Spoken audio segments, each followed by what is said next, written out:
Hello बच्चों, कैसे हैं आप सभी। उम्मीद करता हूँ बहुत अच्छे से हैं और अच्छे से ही रहें। देखिए, लगातार इंडिया के अंदर कोविड केसेस जो हैं वो लगातार बढ़ते जा रहे हैं। तो इस दृष्टि के अंदर हमें अपना ध्यान रखना अत्यावश्यक हो चुका है। किसी तरीके की लापरवाही मत बरतना बच्चों, किसी भी तरीके की लापरवाही मत बरतना, जिससे कि आपको और आपके परिवार वालों को इस पर्टिकुलर और निहायत ही ख़राब बीमारी से कोई खतरा हो।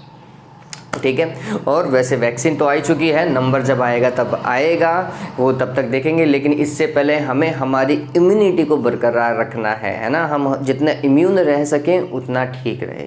सर्दी जुकाम अपनी जगह है, लेकिन इस कोविड के चक्कर में मत आ जाना प्लीज़। ठीक है, चलिए अपना ध्यान रखें। मैं हूं Prashant Maheshwari, fun with physics YouTube channel पर आप सभी का बहुत बहुत स्वागत है बच्चों। आज हम एक नई यूनिट के बारे में पढ़ेंगे। देखिए, इस पर्टिकुलर यूनिट के अंदर ऑब्जेक्टिव क्वेश्चन में नहीं करा पाऊंगा। रीजन ये है कि ये जो फोर्थ यूनिट है, चुंबकत्व एवं चुंबकीय पदार्थ, है ना, ये फोर्थ यूनिट है आपकी, 3 नंबर की यूनिट है। ये यूनिट है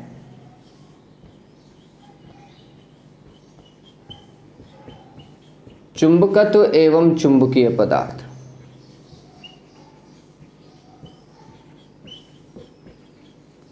ये 3 नंबर की अपने आप में एक यूनिट है।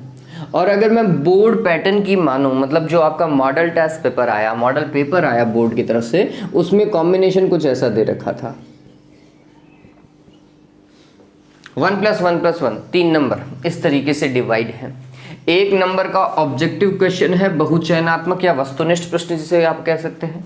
1 नंबर का रिक्त स्थान के पूर्ति करो वाला सवाल है इसमें से, और 1 नंबर का सामान्य जो सवाल पूछा जाता है वैसा सवाल है। तो कुल मिलाकर के अगर मैं मानूं तो इस पर्टिकुलर चैप्टर में से मेरे को छोटी छोटी सारी चीज़ें पता होनी चाहिए। और ख़ास बात क्या है, ये चैप्टर आधे से ज़्यादा बोर्ड ने कट कर दिया है ना। बोर्ड के अकॉर्डिंग शायद उन्हें लगा कि ये चीज़ें इतनी इंपॉर्टेंट नहीं है, इसलिए इन्हें बाईपास कर दो, इन्हें हटा दो। ठीक, तो उन्होंने बहुत सारी चीज़ों को हटा दिया। आप देखेंगे चैप्टर ही आधा कर दिया है। अब मैं आपको चैप्टर का ओवरव्यू दे देता हूं जल्दी से, आपको पता चल जाना चाहिए कि क्या क्या चीज़ें कैसे कैसे हमें पता होनी चाहिए। तो बात करते हैं हम उदासीन बिंदु से, जहां से ये चालू होता है चैप्टर अकॉर्डिंग टू बोर्ड। क्या भाई, उदासीन बिंदु। उदासीन बिंदु, न्यूट्रल पॉइंट, ये कौन से बिंदु होते हैं? तो आप सभी को पता है कि अगर कोई दंड चुंबक है ना, ये मान लीजिए कोई दंड चुंबक है, ये इसका उत्तरी ध्रुव मान लीजिए, ये इसका दक्षिणी ध्रुव मान लीजिए। तो दंड चुंबक के ध्रुवों के पास में चुंबकीय क्षेत्र क्या होता है? ज्यादा होता है। और जैसे जैसे आप दूर जाते जाएंगे इसका चुंबकीय क्षेत्र क्या होता जाएगा? कम होता जाएगा। ये एक बेसिक सा कॉन्सेप्ट है। तो हम बोलते हैं कि दंड चुंबक से कुछ दूर स्थित वे बिंदु, समझना इस चीज को, दंड चुंबक से कुछ दूर स्थित वे बिंदु जहां उस चुंबक के कारण चुंबकीय क्षेत्र, वापस से समझिए, जहां उस चुंबक के कारण चुंबकीय क्षेत्र तथा पृथ्वी के चुंबकीय क्षेत्र का क्षैतिज घटक, कौन सा घटक बच्चों? पृथ्वी के चुंबकीय क्षेत्र का क्षैतिज घटक, दोनों परिमाण में समान एवं दिशा में विपरीत होते हैं। ऐसा अगर मैं बोलूं, -100 लगा दूं, ठीक है। अगर मेरे को दिशा देखनी पड़ जाए तो, है ना, तो ये बात ध्यान में रखिएगा। ये वैसे लिखने का पैटर्न नहीं हो सकता क्योंकि ये एक घटक है, लेकिन मैं बता रहा हूं क्या भाई, कि ऐसे बिंदु हैं दंड चुंबक से कुछ दूर जहां पर दंड चुंबक के कारण चुंबकीय क्षेत्र और पृथ्वी के चुंबकीय क्षेत्र का क्षैतिज घटक परिमाण में क्या है? समान है, दिशा में क्या है? विपरीत है। वहां परिणामी चुंबकीय क्षेत्र कितना होगा? 0 होगा। वे बिंदु क्या कहलाते हैं बच्चों? उदासीन बिंदु कहलाते हैं। तो आपको सिंपल सा लिखना है, दंड चुंबक से कुछ दूर स्थित वे बिंदु जहां दंड चुंबक के कारण चुंबकीय क्षेत्र एवं पृथ्वी के चुंबकीय क्षेत्र का क्षैतिज घटक परिमाण में समान एवं दिशा में विपरीत होते हैं, जहां परिणामी चुंबकीय क्षेत्र 0 होता है, उदासीन बिंदु कहलाते हैं। अब ये उदासीन बिंदु कई बार तो 2 प्राप्त होते हैं, कई बार मात्र 1 ही प्राप्त होता है। तो आप ध्यान में रखिएगा 2 कब प्राप्त होते हैं और कहां प्राप्त होते हैं। है ना। ये चीज पूछी जाती है कि उदासीन बिंदु किसे कहते हैं। एक तो ये परिभाषा पूछ सकता है इस पॉइंट से, और आपको स्थिति दे देगा कि इस स्थिति में उदासीन बिंदु कहां प्राप्त होगा। तो समझिए मैं बोल रहा हूं, जब पहला केस, जब दंड चुंबक का उत्तरी ध्रुव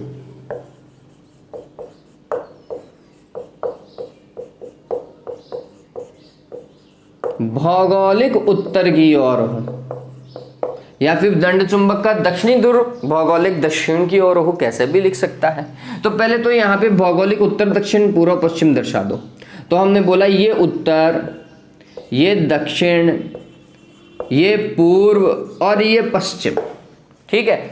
फिर आपको ये भी पता होना चाहिए कि पृथ्वी के चुंबकीय क्षेत्र का क्षैतिज घटक की दिशा क्या होती है, दक्षिण से उत्तर की ओर होती है, ध्यान में रखिएगा। तो ये एन, ये एस, ठीक। तो सबसे पहले 4 पॉइंट ले लो, 1 2 3 4। आपको डायग्राम नहीं पूछेगा, जो किताब में हार्ड बना रखा है वो चांसेस नेग्लिजिबल है। आपको सिर्फ ये पूछेगा कि कहाँ प्राप्त होते हैं। तो ध्यान में रखिएगा कि यहां पर मैं देखता हूं इस दंड चुंबक के कारण उत्तरी ध्रुव है ना, चुंबकीय क्षेत्र बाहर निकलता हुआ होगा, दंड चुंबक का चुंबकीय क्षेत्र, और पृथ्वी का चुंबकीय क्षेत्र भी ऐसा। तो पृथ्वी का चुंबकीय क्षेत्र भी ऐसा, ये BH की डायरेक्शन, BH की डायरेक्शन तो हर जगह ऐसी ही होगी, BH की डायरेक्शन हर जगह ऐसी ही होगी। पृथ्वी के चुंबकीय क्षेत्र का क्षैतिज घटक जो होगा BH, उसकी डायरेक्शन हर जगह ऐसी ही होगी। लेकिन जब दंड चुंबक की बात करें तो दंड चुंबक से बल रेखा ऐसे गुजरेगी, यूं यूं, ठीक। तो आप देखेंगे यूं गुजरी तो यहां पर आते आते इसकी दिशा विपरीत, फिर यूं गई समान, ऐसा देखोगे यूं दिशा विपरीत, और ऐसा देखोगे तो वापस समान देखेंगे, ठीक। तो आपको पता चलेगा कि ये वो दो बिंदु हैं यहां पर और यहां पर, जहां चुंबकीय क्षेत्र परिमाण में समान एवं दिशा में विपरीत हो सकता है। तो ये क्या होंगे, न्यूट्रल पॉइंट होंगे, उदासीन बिंदु होंगे। कहां पे प्राप्त हो रहे हैं, तो ये दंड चुंबक का अक्ष है या निरक्ष है। देखो ये दंड चुंबक का अक्ष होता है, तो ये दंड चुंबक का होगा निरक्ष, ठीक। तो इस स्थिति में जब उत्तर उत्तर की ओर हो, उस स्थिति में हम बोलते हैं कि दंड चुंबक के निरक्ष पर दो उदासीन बिंदु प्राप्त होते हैं। ध्यान में रखिएगा, इस स्थिति में निरक्ष पर कितने, दो उदासीन बिंदु। फिर दूसरा केस, जब दंड चुंबक का उत्तरी ध्रुव भौगोलिक दक्षिण की ओर हो, है ना, दक्षिण की ओर हो। उल्टा कर दीजिए अब दंड चुंबक को, ये एन नीचे आ जाना चाहिए और एस ऊपर होना चाहिए। वापस से वही 4 बिंदु देख लो आप, क्या करो भाई, वैसे तो चेंज हो जाएगी स्थिति, लेकिन तो भी देख लीजिए। सबसे पहले तो पृथ्वी का चुंबकीय क्षेत्र हर जगह ऐसा ही दर्शाओ, है ना। पृथ्वी के चुंबकीय क्षेत्र का कौन सा घटक है, क्षैतिज घटक, ये, ठीक है। चलिए अब आगे देखो, अब क्या होगा, अब हम बात करते हैं दंड चुंबक के कारण। तो ये ऐसे बल रेखा गुजरेगी यूं, ठीक। तो ऐसा अगर गुजरी तो यहां पर विपरीत, यहां पर समान और यहां पर विपरीत, ठीक। यहां पे देखोगे तो यहां पर समान, तो ये तो छूट गए समान है, लेकिन यहां पे विपरीत दिखाई दे रही है कि दोनों की दिशा है। अगर दोनों की दिशा यहां पे विपरीत है तो ये कौन सी रेखा है, अक्षीय निरक्ष, अक्षीय रेखा। तो हम बोलते हैं कि यहां पर दो उदासीन बिंदु कहां प्राप्त होंगे, कहां बच्चों, कहां, अक्षीय रेखा पर। जब दंड चुंबक का उत्तरी ध्रुव कहां हो, भौगोलिक दक्षिण की ओर हो। उल्टा हो तो अक्ष पर, और समान में हो तो फिर निरक्ष रेखा पर प्राप्त होगा। ये बात ध्यान रखना। तीसरी स्थिति क्या थी, जब दंड चुंबक को क्या कर दिया जाए, ऊर्ध्वतः लटका दिया जाए, है ना। अगर दंड चुंबक को ऊर्ध्वतः लटका दिया जाए तो एक ही उदासीन बिंदु प्राप्त होगा, और वो कहां प्राप्त होगा, तो हम बोलते हैं, समझना इस चीज को, हम बोलते हैं कि वह उदासीन बिंदु दंड चुंबक के उत्तरी ध्रुव के ठीक दक्षिण में, या फिर दंड चुंबक के दक्षिणी ध्रुव के ठीक उत्तर में प्राप्त होगा। समझ रहे हो? अगर उत्तरी ध्रुव नीचे की ओर है तो उत्तरी ध्रुव के ठीक दक्षिण में, और अगर दक्षिणी ध्रुव नीचे की ओर है तो दक्षिणी ध्रुव के ठीक उत्तर में प्राप्त होगा। इस तरीके से आप इस वाले केस से याद रख सकते थे, कोई दिक्कत नहीं थी। ठीक, तो बात ध्यान में रखिएगा, अगर उसे ऊर्ध्व लटका दिया जाए तो सिर्फ एक, और अगर उसे क्षैतिज रख दिया जाए पृथ्वी के ऊपर तो फिर दो मिलते हैं। कहां कहां मिलते हैं, स्थितियां ध्यान में रखिएगा। ठीक है, ये बात, इस चीज को सदैव ध्यान में रखो बच्चों। ठीक है, चलिए, तो उदासीन बिंदु पे परिणामी चुंबकीय क्षेत्र कितना होना चाहिए, 0 होना चाहिए, काम खत्म भाई। ठीक, अब देखो इसके आगे, पृथ्वी के चुंबकीय क्षेत्र के घटक या भू चुंबकत्व के घटक, पृथ्वी भी किसकी भांति व्यवहार करती है, चुंबक की भांति व्यवहार करती है। और ये चुंबक की भांति व्यवहार करने का जो कारण हम मानते हैं वो एल्सीसर की थ्योरी है। एल्सीसर क्या बता रहा था कि पृथ्वी अपने अक्ष पर क्या करती रहती है, ऐसे घूमती रहती है, तो पृथ्वी की क्रोड जो है, अंदर वाली क्रोड है ना, आंतरिक क्रोड जो है वो आधी द्रव है, आधी ठोस है।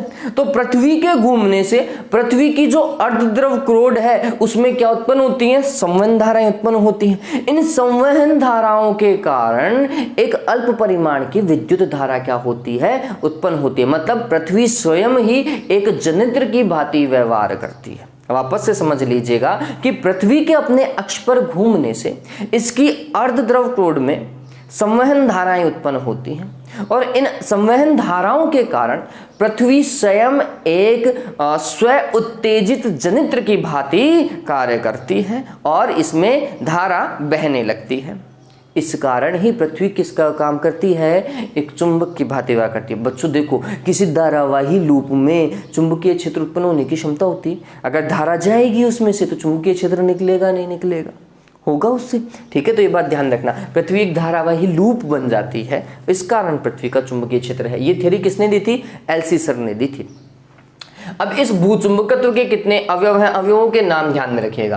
पृथ्वी के भूचुंबकत्व के कितने अवयव हैं, 3 हैं।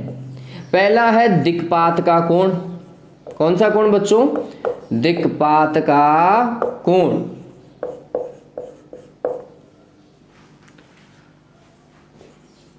दूसरा है नति कोण, नति या फिर जिसे हम नमन कोण भी कहते हैं। ठीक, और तीसरा है पृथ्वी के चुंबकीय क्षेत्र का क्षैतिज घटक।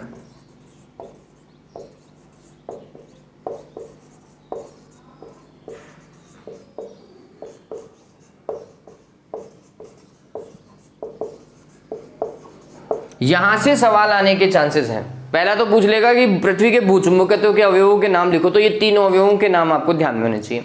दिक्पात का कोण क्या होता है, तो इसे हम सामान्यतः कैपिटल डी से प्रदर्शित कर देते हैं, कुछ किताबों में इसे अल्फा भी लिखा गया है। ये क्या होता है, तो 2 चीजें ध्यान में रखना, एक होता है भौगोलिक याम्योत्तर,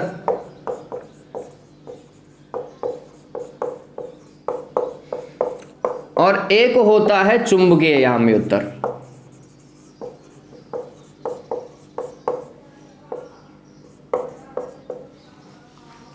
ठीक है, और इन दोनों के बीच में जो न्यून कोण बनता है उसे क्या कहा जाता है बच्चों, दिक्पात का कोण कहा जाता है। ध्यान रखिएगा, पृथ्वी के भौगोलिक याम्योत्तर एवं चुंबकीय याम्योत्तर के मध्य बना न्यून कोण ही क्या कहलाता है बच्चों, दिक्पात का कोण कहलाता है। इनकी परिभाषाएं देखा जाए तो नहीं पूछी जानी चाहिए। रीजन ये है कि कोर्स से हटा दिया है, दंड चुंबक को ही कोर्स से हटा दिया है, तो ये उसी के ही भाग थे। ठीक है, इसलिए शायद नहीं पूछा जाए। अदरवाइज याम्योत्तर क्या होता है, तो हम बोलते हैं ऊर्ध्वतल होता है ना। किसी भी, जैसे अगर मैं बोलूं कि ये मेरे पास में कोई चुंबक है तो ये दंड चुंबक मानिए, तो इस दंड चुंबक की अक्षीय रेखा से लंबवत गुजरने वाला ऊर्ध्वतल ही क्या कहलाता है, याम्योत्तर कहलाता है। वो कौन सा, चुंबकीय याम्योत्तर। ऐसे ही पृथ्वी की अक्षीय रेखा से लंबवत गुजरने वाला ऊर्ध्वतल भौगोलिक याम्योत्तर कहलाएगा, मतलब पृथ्वी के उत्तर और दक्षिण के लंबवत गुजरने वाला तल। नति कोण क्या होता है, तो हम बोलते हैं जब भी किसी चुंबक को उसके ग्रेविटी पॉइंट से, है ना, इसको क्या बोलते हैं अपन,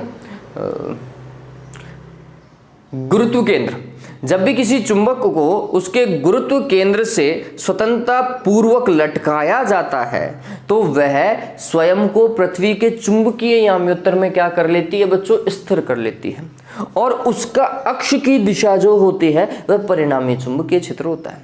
ठीक है, तो ये बात ध्यान में रखना, जब हम परिणामी चुंबकीय क्षेत्र की बात करें और ये चुंबकीय याम्योत्तर है तो ये पृथ्वी के चुंबकीय क्षेत्र का क्षैतिज घटक, और चुंबक ऐसे लटक रही है या चुंबकीय सुई ऐसे लटक रही है, तो ये परिणामी चुंबकीय क्षेत्र और ये पृथ्वी के चुंबकीय क्षेत्र का ऊर्ध्व घटक। तो यहां पर क्षैतिज के साथ पृथ्वी के चुंबकीय क्षेत्र के परिणामी के मध्य जो कोण बनता है उस कोण को क्या कहते हैं बच्चों, नति कोण कहते हैं। ठीक है, तो ये बात ध्यान में रखना, जब किसी दंड चुंबक को गुरुत्वीय केंद्र से पकड़ के लटकाया जाता है कि वह अपने ऊर्ध्व तल में स्वतंत्रता पूर्वक घूम सके तो वह स्वयं को चुंबकीय याम्योत्तर में क्या कर लेती है, स्थिर कर लेती है। चाहे तो आप इस लाइन को स्किप कर दीजिएगा, बच्चे नहीं लिख पाते।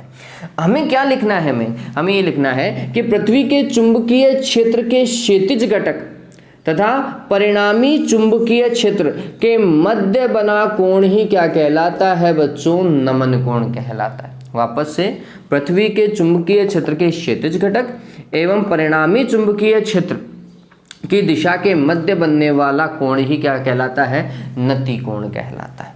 ठीक है, ये बात ध्यान में रखो। अब इस नति कोण के मान जो है वो बहुत इंपॉर्टेंट है। तो जब हम बात करते हैं पृथ्वी के ध्रुवों की, है ना, तो जब आप पृथ्वी के चुंबकीय ध्रुव पे जाओ, उत्तरी चुंबकीय ध्रुव, दक्षिण ध्रुव पे, तो ये ऐसे बिल्कुल सीधी लटक जाती है, बिल्कुल ऐसे सीधी डॉट सीधी ऊर्ध्व तक खड़ी हो जाती है। ठीक है, इसका मतलब जब हम ध्रुवों की बात करते हैं तो ध्रुवों पर इसका मान कितना डिग्री होता है, 90 डिग्री। ऐसे खड़ी हो जाती है भैया, ठीक, ऐसे खड़ी हो जाती है तो इस दिशा में संरेखित हो जाएगी, तो ये कोण टोटल कितना हो जाएगा, 90 डिग्री। लेकिन जब हम भूमध्य की बात करते हैं या फिर विषुवतीय तल की बात करते हैं, किसकी, विषुवतीय तल या भूमध्य की बात करते हैं, तो इसका मान कितना होता है, 0 डिग्री होता है। ठीक है, ये बात, इस चीज को ध्यान में रखिएगा कि पृथ्वी के ध्रुवों पे 90 होता है और भूमध्य पे या फिर विषुवतीय तल पे कितना होता है, 0 होता है। इसे आप निरक्ष भी कह सकते हैं। ठीक है, ये एक तरीके से अक्ष हो गया, ये निरक्ष हो गया। ठीक, तरीका है ये। चलिए अब काम करते हैं, क्या पूछता है वो, ये पूछता है कि पृथ्वी के भूमध्य से ध्रुव की ओर जाने पर नति कोण पर क्या प्रभाव पड़ता है।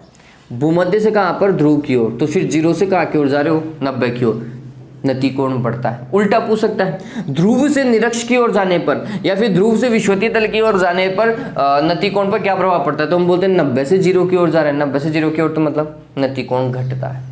ठीक है, ये इस तरीके से चीजों को याद रखो। फिर BH का मान कितना, तो ये बात ध्यान में रखो, यहां से ये हो जाएगा B cos थीटा और ये हो जाएगा B sin थीटा। ठीक, अब ये चीज यहां पर आती है क्षैतिज घटक में। अब और क्या पूछ सकता है यहां पर कि ध्रुवों पर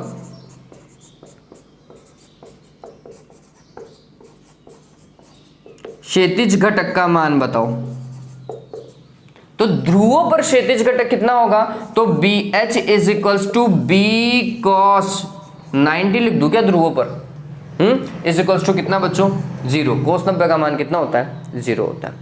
और BV का मान कितना होगा, तो हमने बोला B sin 90 लिखो, sin 90 का मान कितना होता है, 1 होता है, तो ये परिणामी चुंबकीय क्षेत्र के बराबर होगा भी। ठीक है, अधिकतम होगा ध्रुवों पे कौन सा, BV।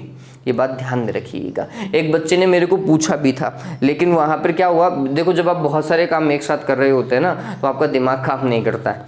तो उसने बोला कि सर निरक्ष पे कितना होता है, तो उसको ही रिप्लाई भी करता जा रहा है और मैं उसके हाँ में हाँ मिलाए भी जा रहा हूँ कि सर निरक्ष पे 90 डिग्री हो गया, 90 डिग्री हो गया, तो फिर ये जो BV हो जाएगा ना, क्या कहते हैं, सॉरी हाँ सही बोल रहा हूँ मैं, निरक्ष पर 90 डिग्री हो जाएगा, कोण का मान 90 डिग्री हो जाएगा, तो BH का मान कितना हो जाएगा, 0 हो जाएगा। मैं कहा ठीक बात है, हाँ सही है।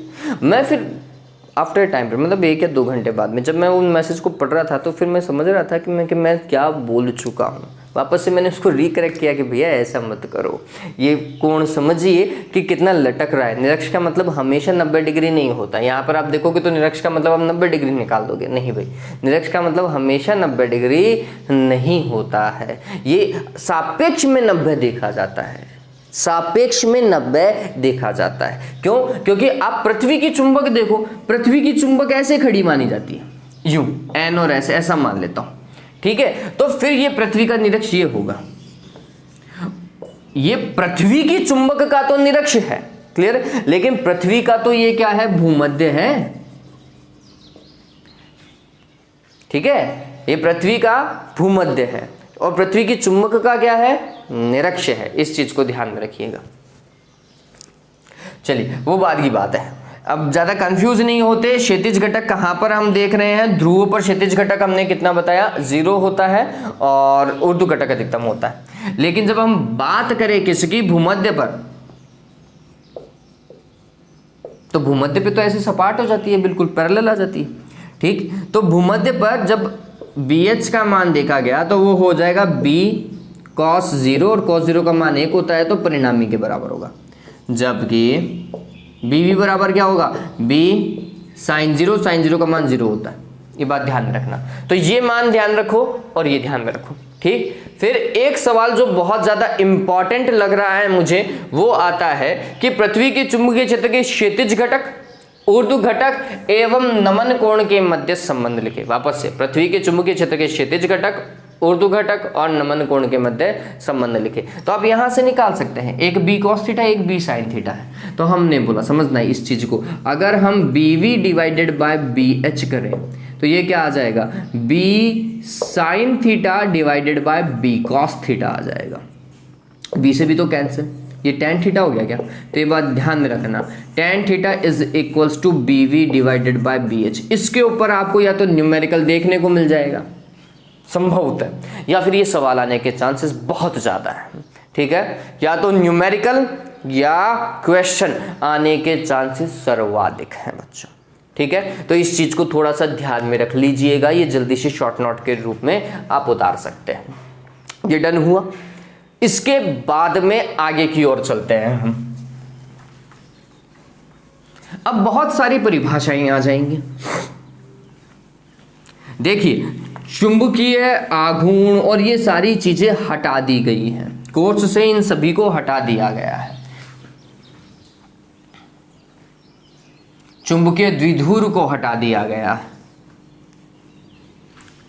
फिर दंड चुंबक के कारण अक्ष और निरक्ष पे चुंबकीय क्षेत्र को हटा दिया गया है। तो बहुत सारी चीजों को कट कर दिया गया है। हाँ, हम बात क्या कर रहे थे, बहुत सारी परिभाषाओं की। उससे पहले एक इंपॉर्टेंट पॉइंट, गाउस का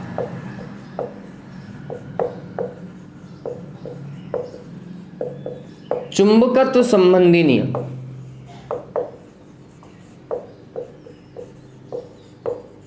गाउस का चुंबकत्व संबंधी नियम, ठीक। तो गाउस ने क्या बताया था कि गाउस के नियमानुसार या गाउस के चुंबकत्व संबंधी नियमानुसार B.ds क्या होता है बच्चों, आप सभी को पता होना चाहिए, चुंबकीय फ्लक्स होता है, ठीक है। तो उसने बताया था कि इसके अनुसार किसी बंद पृष्ठ से गुजरने वाला या किसी बंद पृष्ठ से निर्गत कुल चुंबकीय फ्लक्स या नेट चुंबकीय फ्लक्स कितना होता है, 0 होता है। इस चीज को सदैव ध्यान में रखिएगा।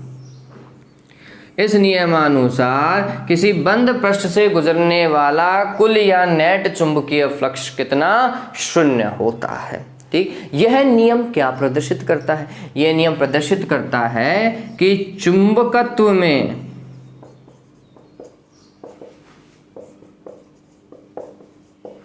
एकल चुंबकीय ध्रुव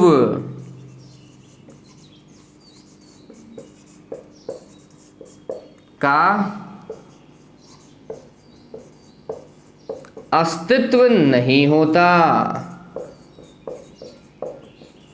ठीक है। ये बात ध्यान में रखना, उत्तरी ध्रुव को दक्षिणी ध्रुव से कभी अलग नहीं कर सकते। तो फिर उसने चुंबकत्व का कारण समझाया होगा। उसने चुंबकत्व का कारण क्या बताया था, छोटे धारावाही लूप। चुंबकत्व का मूल कारण क्या होता है, छोटे धारावाही लूप या चुंबकीय द्विध्रुव ही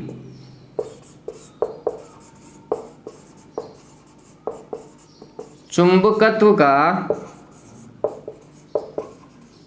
मूल कारण या फिर मूल स्रोत है। ठीक है, ये उसने बताया वहां पर। डन हुआ। इस चीज को ध्यान में ही रख लीजिएगा। गाउस का चुंबकत्व संबंधी नियम क्या होता है, यह क्या प्रदर्शित करता है। तो आप ये लाइन ध्यान में रखिएगा कि चुंबकत्व में एकल चुंबकीय ध्रुव का अस्तित्व नहीं होता, अर्थात यह नियम बोलता है कि चुंबकत्व का वास्तविक स्रोत जो है वे छोटे धारावाही लूप एवं चुंबकीय द्विध्रुव होते हैं। डन हुआ। फिर मैं बोल रहा हूं कि बहुत सारी परिभाषाएं हैं, जिनमें से सबसे पहली परिभाषा जो है, अब ये परिभाषाएं ध्यान में रखना चालू करो। ठीक है, ये सारे छोटे छोटे सवाल है जो आएंगे। परिभाषा क्या, तो सबसे पहले है चुंबकन तीव्रता या चुंबकन की तीव्रता, मैग्नेटाइजिंग इंटेंसिटी या इंटेंसिटी ऑफ मैग्नेटाइजिंग बोल दीजिए। आई से हम इसे प्रदर्शित करते हैं। फॉर्मूला क्या होता है, M net divided by capital V. क्या बोलते हैं कि जब किसी चुंबकीय पदार्थ को चुंबकन हेतु किसी चुंबकीय क्षेत्र में रखा जाता है, या फिर जब किसी पदार्थ को किसी बाह्य चुंबकीय क्षेत्र में रखा जाता है, तो उसमें क्या होता है, चुंबकन होना चालू होता है और एक परिणामी चुंबकीय द्विध्रुव आघूर्ण बनना प्रारंभ होता है। तो पदार्थ के एकांक आयतन में, समझिएगा, पदार्थ के एकांक आयतन में उत्पन्न हुआ नेट चुंबकीय द्विध्रुव आघूर्ण ही क्या कहलाता है, चुंबकन की तीव्रता कहलाता है। वापस से समझ लो, किसी पदार्थ को चुंबकन हेतु किसी बाह्य चुंबकीय क्षेत्र में रखने पर उस पदार्थ के एकांक आयतन में उत्पन्न हुआ नेट चुंबकीय द्विध्रुव आघूर्ण ही चुंबकन की तीव्रता कहलाता है। ठीक है, मात्रक ध्यान में रखिएगा, ये एक सदिश राशि है, ये और ध्यान में रखिए। और सदिश राशि की दिशा m की दिशा के तुल्य होगी, जो चुंबकीय द्विध्रुव आघूर्ण की होगी। चलिए, हाँ, तो मात्रक क्या होगा, ध्यान में रखिएगा, एम्पियर प्रति मीटर। क्या होता है इसका मात्रक, एम्पियर प्रति मीटर होता है। फिर दूसरा, चुंबकन क्षेत्र H है ना। चुंबकन क्षेत्र H क्या होता है भैया, तो H के लिए एक फॉर्मूला आप सभी ने पढ़ा है, H सदिश बराबर B सदिश डिवाइडेड बाय म्यू।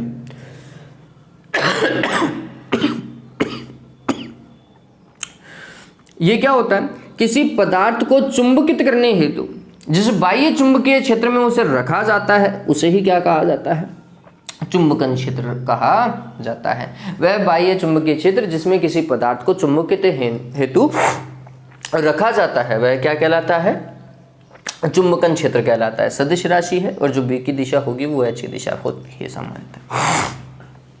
हाँ भाई, ये H जो है इसका एक फॉर्मूला N इंटू आई भी समझ लीजिएगा। H का फॉर्मूला एक क्या होता है, N इंटू आई भी होता है। इस चीज को बहुत अच्छे से समझिएगा कि धारा की दिशा चेंज करोगे, चुंबकन क्षेत्र की दिशा चेंज हो जाती है। धारा को बढ़ाओगे, चुंबकन क्षेत्र भी बढ़ जाएगा किसी परिणाली का हेतु। हाँ, ये हो गया चुंबकन क्षेत्र। चुंबकन क्षेत्र का मात्रक भी क्या होता है, एम्पियर पर मीटर होता है। इसका मात्रक भी क्या होता है, एम्पियर प्रति मीटर होता है। और ये तीसरा बहुत ही ज्यादा इंपॉर्टेंट, चुंबकीय प्रवृत्ति, ससेप्टिबिलिटी। और बहुत सारे बच्चे इसे लिखने में गलती करते हैं, काई एम लिखते हैं या एक्सएम लिख दीजिए आप, कोई दिक्कत नहीं है। सीबीएसई में, एनसीईआरटी में इसे ऐसा लिखा हुआ है। ठीक है, वैसे ये सिंबल यही है इसका, काई जिसे बोलते हैं। चलिए, तो ये क्या होता है, मैंने आपको बताया था इंस्पेक्टर बटे हवलदार। इंस्पेक्टर की रैंक ज़्यादा होती है और हवलदार की कम होती है, ये इसका फॉर्मूला। तो किसी अल्प चुंबकन क्षेत्र में चुंबकीय क्षेत्र, चुंबकन क्षेत्र जो है वह चुंबकन की तीव्रता के क्या होता है, समानुपाती होता है। ऐसी स्थिति में चुंबकन की तीव्रता एवं चुंबकन क्षेत्र का अनुपात, वापस से समझ लीजिए, चुंबकन की तीव्रता एवं चुंबकन क्षेत्र का अनुपात किसको प्रदर्शित करता है? चुंबकीय प्रवृत्ति को प्रदर्शित करता है। यह मात्रकहीन विमाहीन राशि है। कैसी राशि है? मात्रकहीन विमाहीन राशि है। ठीक है, चलिए, और एक बार के लिए इसे उतारे, मैं देख लेता हूं कि वीडियो की क्लैरिटी ठीक ठाक तो है ना, पता चले मार्कर चेंज करना पड़ जाए। नहीं, अच्छे से दिखाई दे रहा है, कहीं कोई दिक्कत नहीं है। चलिए, तो उम्मीद करता हूं ये चीज आपको समझ में आई है ना?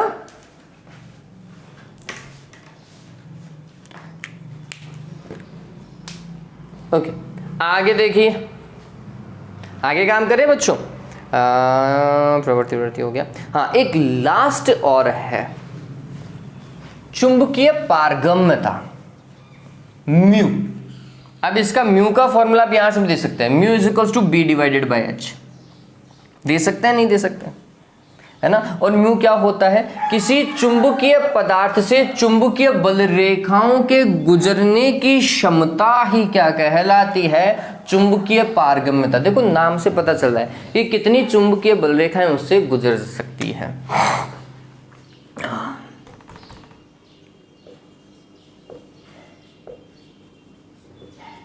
चुंबकीय पारगम्यता, म्यू का एक फॉर्मूला तो आप ध्यान में रखेंगे, बी डिवाइडेड बाय एच होता है। म्यू का एक फॉर्मूला होता है mu nought into mu are.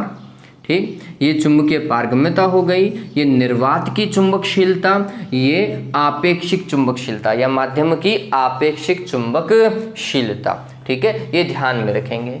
और चुंबकीय पारगम्यता क्या होती है? तो हम बोलते हैं कि किसी पदार्थ से चुंबकीय बल रेखाओं के गुजरने की क्षमता ही क्या कहलाती है? चुंबकीय पारगम्यता कहलाती है। ठीक है, अब आगे चुंबकीय पारगम्यता हो गई। अब इन सभी राशियों में क्या है? एक रिलेशनशिप है। ठीक, वो रिलेशनशिप का एक अच्छा खासा डेरिवेशन, एक छोटा सा डेरिवेशन है।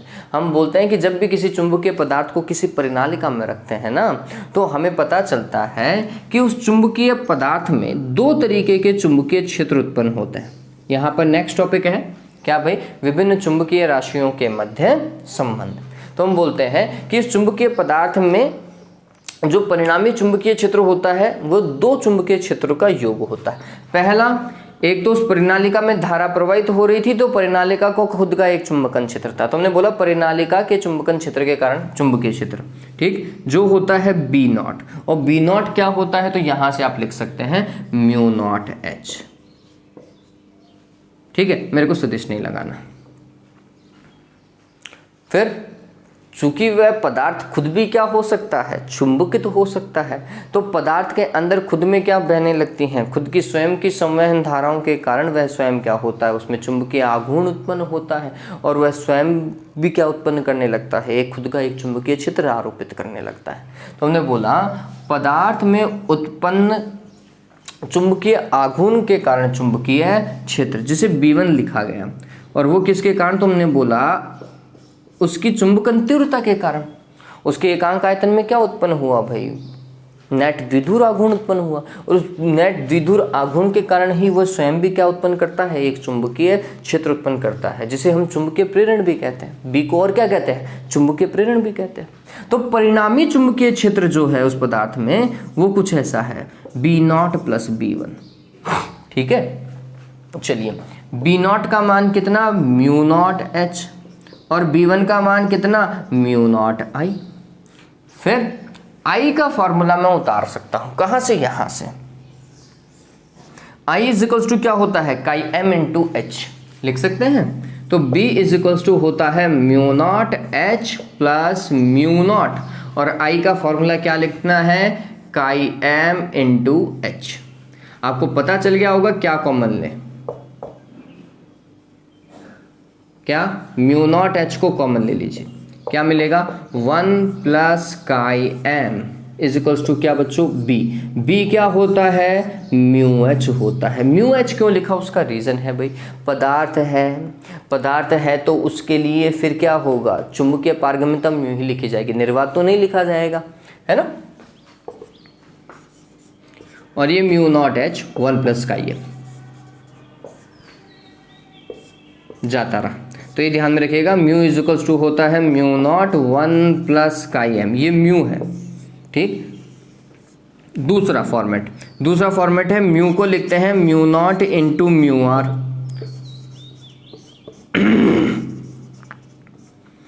तो म्यू नॉट से म्यू नॉट जाता रहा, तो म्यू आर बराबर क्या हो गया, 1 प्लस का एम। ये फॉर्मूला आप अपने जहन में बैठा लीजिए, अपने दिल दिमाग हर जगह डाल लीजिएगा, दिल के अंदर भी इसी को ही डालो देवताओं, ठीक है। आएगा इसके ऊपर सवाल, या फिर यही आएगा क्या भाई, आपेक्षिक चुंबकीय पारगम्यता एवं चुंबकीय प्रवृत्ति के मध्य संबंध लिखो। वापस से सुन लो, आपेक्षिक चुंबकीय पारगम्यता एवं चुंबकीय प्रवृत्ति के मध्य संबंध लिखो। क्या होता है, mu r is equals to 1 plus का एम। 1 नंबर का सवाल आएगा ही आएगा, ठीक है। इस चीज को ध्यान में रख लीजिएगा, ये बहुत ज्यादा इंपॉर्टेंट है। या तो इसके ऊपर एक छोटा सा न्यूमेरिकल या फिर ये फॉर्मूला आना ही आना है, कोई रोक ही नहीं सकता है इस चीज को, ठीक। हालांकि इस चैप्टर का मार्किंग 1 प्लस 1 प्लस 1 है, लेकिन अगर गलती से बोर्ड ने चेंज किया तो ये 1 प्लस 2 पे शिफ्ट हो सकता है, तो 2 नंबर का फिर वो डेरिवेशन देने की कोशिश करेगा, और डेरिवेशन में उसके पास में यही ऑप्शन है, तो ये वाले डेरिवेशन भी ध्यान में रख लीजिएगा जो मैंने अभी आपको समझाई है, ठीक है। डन, चलिए आगे काम करें बच्चों, समझ में आ गया ये। तो ये थी परिभाषाएं, और परिभाषाएं लिख लिख के याद कर लीजिएगा। चैप्टर बहुत छोटा है बच्चों, अगर 2 या 3 घंटे अच्छे से पढ़ लिया ना, ये चैप्टर हमेशा दिल दिमाग में बैठ जाना है आपके।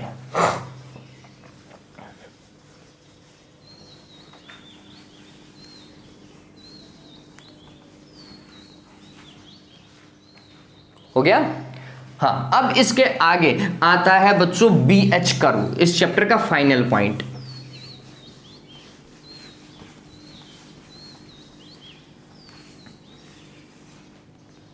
जो आपके सिलेबस में है, और BH कर्व मात्र और मात्र, समझ लीजिए, मात्र और मात्र लोह चुंबकीय पदार्थों हेतु बनाते हैं हम।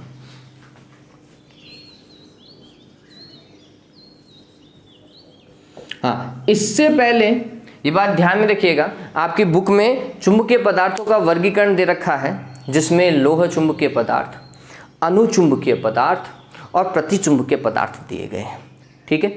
इनके बारे में आपको कुछ नहीं पढ़ना है, क्या याद रखना है वो ध्यान में रखिएगा। इनके बारे में आपको सिर्फ और सिर्फ ये ध्यान में रखना है कि इन पदार्थों की परिभाषाएं क्या है और इनके मुख्यतः 2 गुण क्या होते हैं, ठीक है। मुख्यतः 2 गुण क्या होते हैं जो मैं आपको बता दे रहा हूँ। देखिए यहाँ पर मैं लिख दे रहा हूँ, लेकिन ये वीडियो मैंने बहुत अच्छे से बनाया था। प्रतिचुंबकीय पदार्थ, अनुचुंबकीय पदार्थ और लोह चुंबकीय पदार्थ। कुछ बच्चे बोलते हैं सर बड़ा लिखो, इससे पहले मेरे पास में एक बार आया था कि सर थोड़ा छोटा लिखो ताकि बोर्ड पे ज़्यादा आ जाए। मैं तो खुद कंफ्यूज होता हूँ कि क्या करूँ। चलो, प्रतिचुंबकीय पदार्थ क्या होते हैं, तो हम बोलते हैं कि जो चुंबकीय क्षेत्र में रखने पर क्या होते हैं, अल्प बल से प्रतिकर्षित होते हैं। ये बात ध्यान में रखना। किसमें, परिवर्ती चुंबकीय क्षेत्र में रखो, मैं छोटा छोटा लिख रहा हूँ। परिवर्ती चुंबकीय क्षेत्र में रखने पर ये क्या होते हैं, अल्प बल से प्रतिकर्षित, अल्प बल से प्रतिकर्षित होते हैं। अल्प बल से प्रतिकर्षित होने का मतलब क्या है बच्चों, ये बात ध्यान में रखें। ये प्रबल चुंबकीय क्षेत्र से, कौन से चुंबकीय क्षेत्र से, प्रबल चुंबकीय क्षेत्र से दुर्बल चुंबकीय क्षेत्र की ओर गति करते हैं, ठीक है। इस चीज को ध्यान में रखना क्योंकि ये सिलेबस का पार्ट है ना। ये कहां से कहां की ओर, प्रबल चुंबकीय क्षेत्र से दुर्बल चुंबकीय क्षेत्र की ओर गति करते हैं, अर्थात परिनालिका के भीतर से बाहर आने की कोशिश करेंगे। किसी धारावाही परिनालिका में अगर अंदर की ओर होंगे ना, तो कहां की ओर आने की कोशिश करेंगे, बाहर की ओर। क्यों, क्योंकि बाहर चुंबकीय क्षेत्र कम था, अंदर चुंबकीय क्षेत्र प्रबल था, ठीक है। तो परिनालिका के रेस्पेक्ट में देखूं तो ये परिनालिका से बाहर निकलने की कोशिश करते हैं, ठीक है। फिर यहां पर वापस से परिवर्ती चुंबकीय क्षेत्र ही, और परिवर्ती चुंबकीय क्षेत्र में ये अल्प बल से आकर्षित होते हैं। अल्प बल से क्या होते हैं बच्चों? आकर्षित होते हैं। अल्प बल से आकर्षित होने का मतलब क्या है? ये दुर्बल चुंबकीय क्षेत्र से कहां की ओर? प्रबल चुंबकीय क्षेत्र की ओर गमन करते हैं। इसका मतलब आप और क्या ले सकते हैं कि अगर इन्हें परिनालिका में रखना है तो ये परिनालिका के भीतर की ओर प्रवेश करने की कोशिश करेंगे। भीतर की ओर क्यों? क्योंकि परिनालिका के भीतर या अंदर की ओर चुंबकीय क्षेत्र क्या होता है? ज्यादा होता है। और इन्हें दुर्बल से कहां की ओर जाना होता है? प्रबल की ओर जाना होता है, प्रबल चुंबकीय क्षेत्र की ओर जाना होता है। वापस से इनके लिए भी परिवर्ती चुंबकीय क्षेत्र में अगर लोह चुंबकीय पदार्थों को रखेंगे बच्चों, तो ये अधिक बल से या प्रबल बल से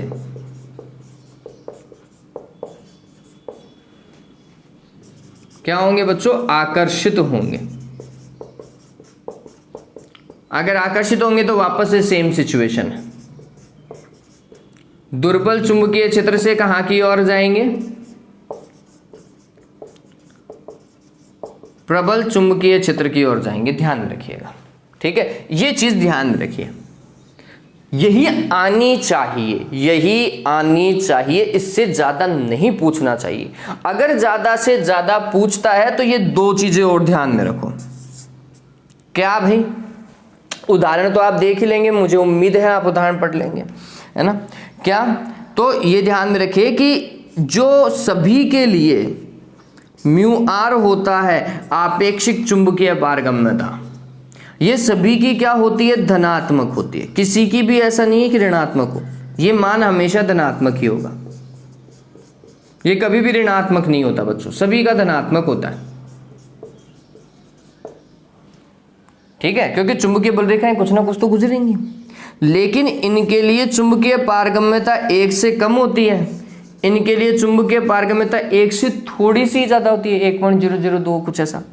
और इनके लिए आपेक्षिक चुंबकीय पारगम्यता बहुत ज्यादा होती है, ठीक है। धनात्मक एवं अत्यल्प, धनात्मक एवं 1 से अधिक, धनात्मक एवं 1 से बहुत अधिक। और अगर यही चीज आप लगा दें किसमें? चुंबकीय प्रवृत्ति में, तो इस वाली चीज को हमेशा ध्यान में रखना, 1 + chi_m = म्यू आर, ठीक है। तो फिर chi_m बराबर क्या हो जाएगा? Mu r -1। तो ये 1 से कम है, 1 से कम 0.9 में से 1 घटाओगे तो क्या आएगा? -0.1 आएगा। तो इनकी चुंबकीय प्रवृत्ति कैसी होती है? ऋणात्मक और अल्प, ठीक है। चुंबकीय प्रवृत्ति ऋणात्मक और अल्प, इनकी धनात्मक और अल्प, इनकी धनात्मक और अत्यधिक।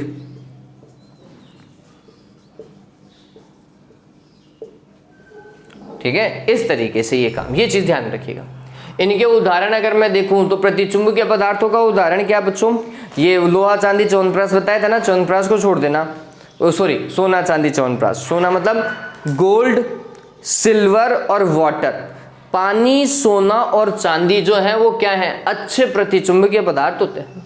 ऐसे ही अनुचुंबकीय पदार्थों के अंदर हम कॉपर को डाल देते हैं, कॉपर CuCl2, ऑक्सीजन, है ना, ये सारे के सारे क्या होते हैं? अनुचुंबकीय पदार्थ होते हैं। फिर अगर मैं इधर आऊं लोह चुंबकीय पदार्थों में, तो लोह चुंबकीय पदार्थों में बच्चों एक बात और ये ध्यान में रखना कि लोह चुंबकीय पदार्थ जो है ना तो वो द्रव अवस्था में हो सकते हैं ना ही गैस अवस्था में हो सकते हैं, ठीक है। ये दोनों द्रव और गैस अवस्था में हो सकते हैं, ये हमेशा ठोस अवस्था के अंदर माना जाता है। मतलब सामान्यतः ये कैसा होता है? ठोस में होता है। सामान्यतः एक सामान्य ताप पर ये ठोस होता है। इन्हें अत्यधिक ताप देकर के क्या किया जा सकता है? पिघलाया जा सकता है, ठीक है। लेकिन सामान्य अवस्था तो इनकी ठोस ही है। तो लोह चुंबकीय पदार्थ जो होते हैं ना बच्चों, लोह चुंबकीय पदार्थों का उदाहरण निकेल आपका बहुत अच्छा है, कोबाल्ट, फेरस, ये सारे के सारे क्या हैं? अल्निको जो आते हैं ना, एल्यूमिनियम नहीं, ठीक है। तो निकेल, कोबाल्ट, फेरस ये क्या है? लोह चुंबकीय पदार्थ है, बहुत अच्छे लोह चुंबकीय पदार्थ है, ये क्लियर हो गया। एल्यूमिनियम बच्चों अनुचुंबकीय के अंदर आता है शायद। ओके, तो ये ध्यान में रख लीजिएगा। अब हम बात करते हैं बीएच कर्व की। बीएच कर्व में हमें ध्यान में रखना है कि ये सिर्फ और सिर्फ किसके लिए बनेगा, लोह चुंबकीय पदार्थों के लिए। और इसकी प्रैक्टिस कर लो बच्चों, ये सवाल आएगा बीएच कर्व को बनाओ, बीएच कर्व को बनाओ, आएगा ही आएगा। ये इस तरफ H और ये इस तरफ B, ठीक। फिर कैसा बनता है, ये कुछ ऐसा बनाओगे आप।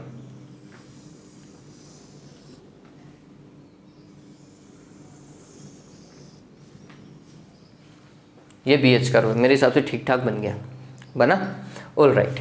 देखिए, तो ये वाली जो चीज है ना, ये इसे बोलते हैं चुंबकीय संतृप्ति। इसके बाद में रेखा ऐसे जाती है, चुंबकीय संतृप्ति, ठीक है। फिर यहां से लेकर यहां तक की चीज को बोलते हैं धारणशीलता। अवशेष चुंबकत्व भी इसे ही कहा गया है। फिर इसको इतना जो भाग है ये, है ना, ये वाला जो भाग है इसे कहा जाए, यहां से लेकर यहां तक वाले भागों को कहा जाता है बच्चों, क्या बच्चों, निग्राहिता। ठीक। तो धारणशीलता की परिभाषा कई बार पूछ लेता है, क्या होती है धारणशीलता, चांसेस कम है लेकिन पूछ लेता है। ऐसा नहीं कि बोर्ड में आया हुआ नहीं है, आया हुआ है धारणशीलता। बोर्ड में बीएच कर्व भी आया हुआ है कि बीएच कर्व बनाइए, तो ऐसा बनेगा। अच्छा सा देख लो, ये सारी चीजें बता दो, और तो कुछ चाहिए नहीं उसे अगले को, बस बी और एच बता दीजिएगा। मात्रक लिखो तो भाई साहब बहुत बढ़िया,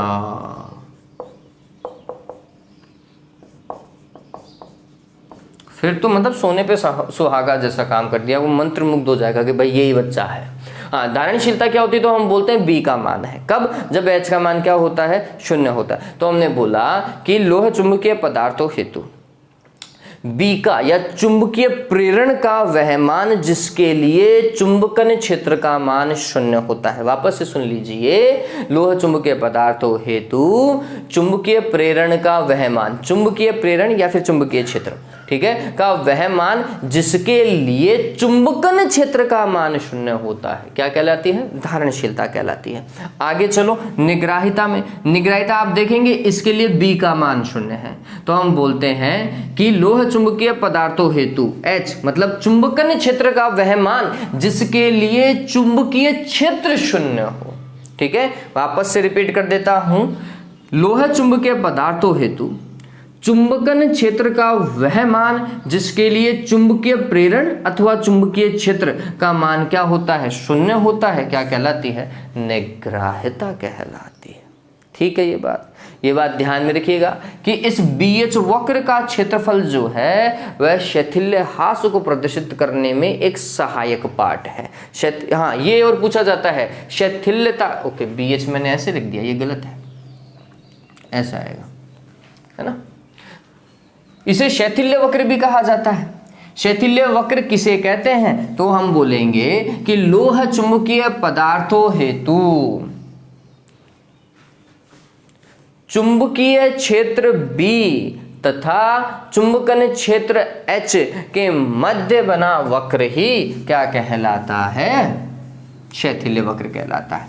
या फिर लोह चुंबकीय पदार्थों हेतु चुंबकन क्षेत्र में परिवर्तन के साथ चुंबकीय प्रेरण के मान में परिवर्तन को दर्शाने वाला वक्र ही क्या कहलाता है, BH वक्र कहलाता है या शैथिल्य वक्र कहलाता है। ठीक है, आप सिंपल सा याद रख लीजिए, लोह चुंबकीय पदार्थों हेतु चुंबकीय प्रेरण एवं चुंबकन क्षेत्र के मध्य बना वक्र क्या होता है, BH वक्र होता है या शैथिल्य वक्र होता है। यहां एक सवाल जो बहुत अच्छा है, शैथिल्यता से,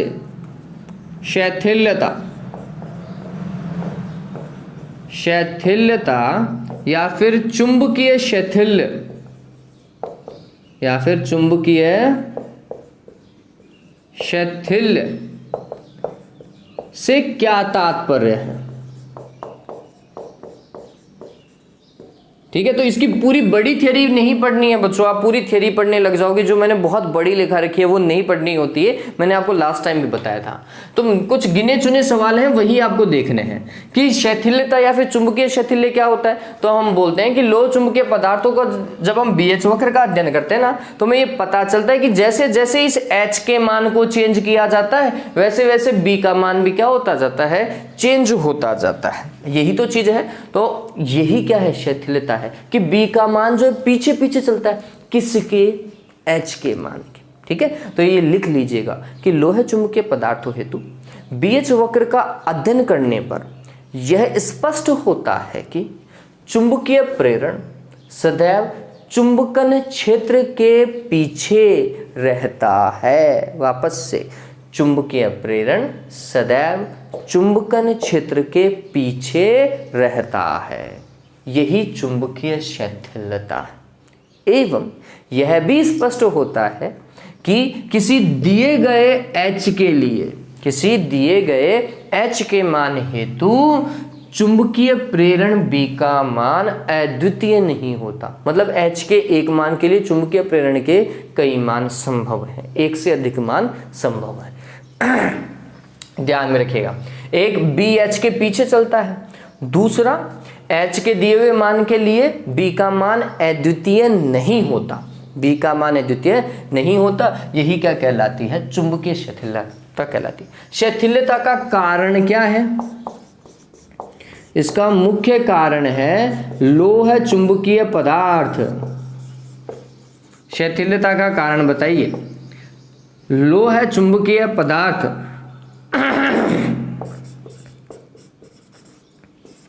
को चुंबकन क्षेत्र में रखने पर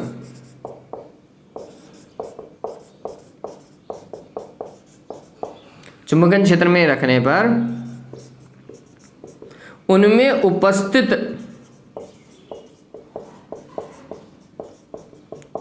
डोमेनों का चुंबकीय क्षेत्र की दिशा में संरेखित हो जाना।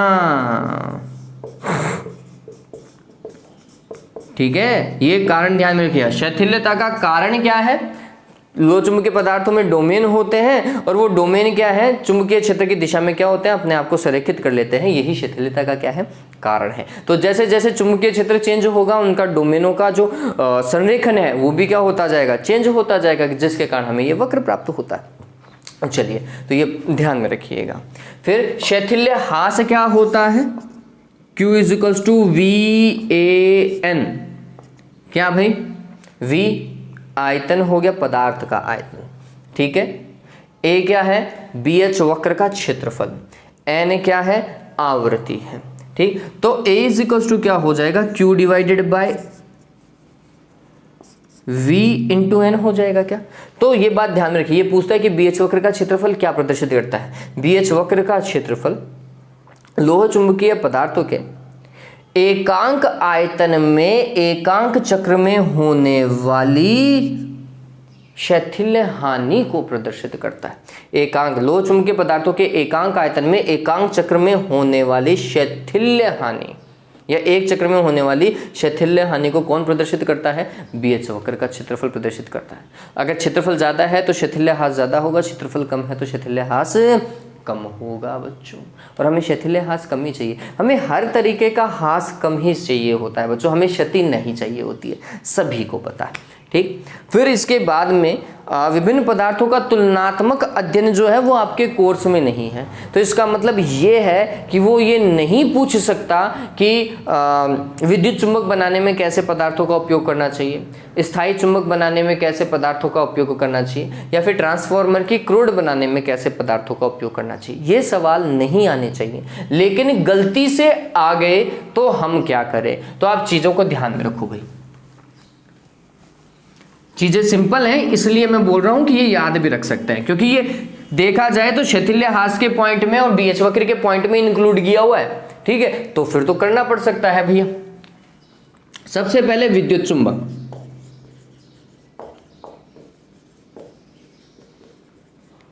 विद्युत चुंबक। पूछता है कि विद्युत चुंबक को बनाने में नर्म लोहे का उपयोग क्यों किया जाता है, विद्युत चुंबक को बनाने में, ठीक है, ये बात ध्यान में रखना। रीजन क्या है? पहला, चुंबकीय पारगम्यता बहुत अधिक होती है, म्यू का मान, पारगम्यता।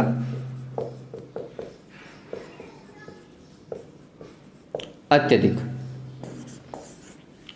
दूसरा, धारणशीलता अधिक होती है, ये भी क्या होती है? अधिक। तीसरा, निग्राहिता कम, यही एक चीज जो हमें चाहिए थी, निग्राहिता क्या होती है? कम होती है। और चौथा, शैथिल्य ह्रास भी क्या होता है बच्चों? कम होता है, क्योंकि इनके बीएच वक्र का क्षेत्रफल कम होता है। ठीक, तो पारगम्यता अधिक है, धारणशीलता अधिक है, तो अच्छे चुंबक हैं, ये तो पता चलता है। निग्राहिता कम होने से ये पता चलता है कि इनके चुंबकत्व के गुण को हम आसानी से नष्ट भी कर सकते हैं। और शैथिल्य ह्रास कम है तो मतलब ऊर्जा हानि कम होगी। ठीक, तो ये सारे कारण थे जिसके लिए हम किसका उपयोग करते हैं? विद्युत चुंबकों का उपयोग करते हैं, सॉरी, विद्युत चुंबक बनाने में नर्म लोहे का उपयोग करते हैं। दूसरा, स्थायी चुंबक। और स्थायी चुंबकों का उपयोग कहाँ किया जाता है? तो ये बात ध्यान में रखो, धारामापी में, अमीटर में, वोल्टमीटर में, स्पीकर में, लाउड स्पीकर में किसका उपयोग किया जाता है? स्थायी चुंबकों का उपयोग किया जाता है। अलनीकों की बनाई जाती है सामान्यतः। ठीक, क्यों? तो स्थायी चुंबक को बनाने के लिए एक चीज बहुत ज्यादा होनी चाहिए, क्या? चुंबकीय पारगम्यता। चुंबकीय पारगम्यता ये ज्यादा होगी, एरो का निशान ऊपर बना रहा हूं। दूसरा, निग्राहिता भी ज्यादा होगी, इनका चुंबकत्व आसानी से नष्ट नहीं होना चाहिए, निग्राहिता भी क्या होनी चाहिए? ज्यादा होनी चाहिए। तीसरा, देखो सारी चीजें ज्यादा ही लिखा रहा हूं। तीसरा बच्चों, ये एक अच्छा फैक्टर है, मैं इस चैप्टर में क्यूरी ताप भूल रहा था, मतलब क्यूरी का जो नियम था वो भूल रहा था, वो भी चलो आपको करवाऊंगा अभी। इनके लिए क्यूरी ताप का मान, क्यूरी ताप क्या होता है? वह ताप जिसपे कोई लोह चुंबकीय पदार्थ अनुचुंबकीय पदार्थ में कन्वर्ट होता है, वह भी क्या होना चाहिए? बहुत ज्यादा होना चाहिए। तो स्थायी चुंबक को बनाने में ऐसे पदार्थों का उपयोग किया जाता है जिनकी चुंबकीय पारगम्यता ज्यादा होनी चाहिए, निग्राहिता ज्यादा होनी चाहिए, और क्यूरी ताप क्या होना चाहिए? ज्यादा होना चाहिए। हमें शैथिल्य ह्रास से कोई लेना देना नहीं होता, शैथिल्य ह्रास ज्यादा हो तो भी कोई दिक्कत नहीं है। फिर तीसरा, ट्रांसफार्मर की क्रोड, किसकी क्रोड? ट्रांसफार्मर की क्रोड बनाने में कौन से पदार्थों का उपयोग किया जाता है एवं क्यों? वापस से, ट्रांसफार्मर की क्रोड बनाने में कौन से पदार्थों का उपयोग किया जाता है एवं क्यों? तो नाम ध्यान में रखिए, परमेलॉय,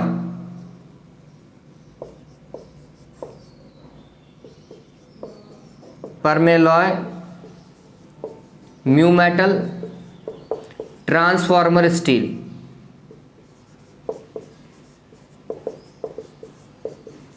इनका उपयोग किया जाता है। क्यों किया जाता है? क्योंकि इनकी चुंबकीय पारगम्यता ज्यादा होती है।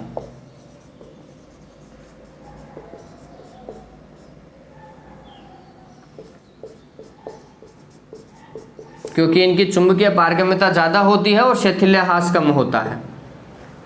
मैंने कहीं ज्यादा तो नहीं लिख दिया ना किसी को? हाँ, शैथिल्य ह्रास क्या होता है? कम होता है। ध्यान में रखिएगा। कारण क्या है इनको उपयोग करने का? कि इनके लिए चुंबकीय पारगम्यता क्या होनी चाहिए? ज्यादा होनी चाहिए, और शैथिल्य ह्रास बहुत कम होना चाहिए। ठीक, तो ये तीन चीजें थी जो आपके कोर्स के अंदर आनी नहीं चाहिए थी, लेकिन आप देखेंगे कि एक ही टॉपिक में, बीएच कर वाले में और शैथिल्य ह्रास वाले में, इनको भी डाल दिया। ठीक है, तो फिर शायद अगले का दिमाग सनक जाए और फिर लिख दे। ठीक है, तो बात अलग है। तो याद रखने में मेरे हिसाब से कोई दिक्कत नहीं होनी चाहिए। ठीक है, चलिए आगे चलते हैं। आगे लास्ट, इसके आगे फिर डिस्कशन नहीं करेंगे इस चैप्टर के अंदर, वो है बच्चों क्यूरी ताप और या फिर क्यूरी का नियम।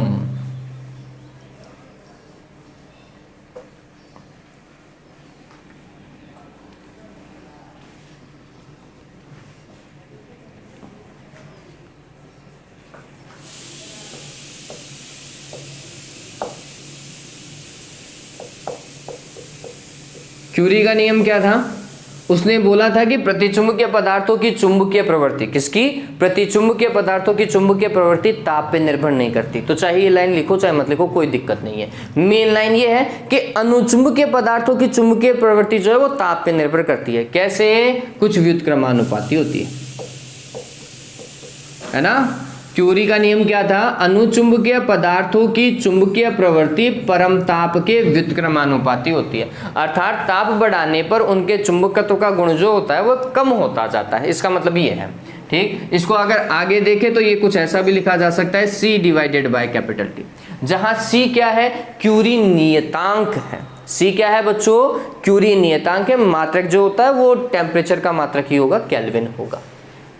फिर क्यूरी वाइस का नियम, ये कौन से पदार्थों के लिए था बच्चों? अनुचुंबकीय पदार्थों के लिए था, ठीक है। और क्यूरी वाइस का नियम किसके लिए था? लोह चुंबकीय पदार्थों के लिए। ये क्या बोलता है कि लोह चुंबकीय पदार्थों की चुंबकीय प्रवृत्ति ताप पर निम्न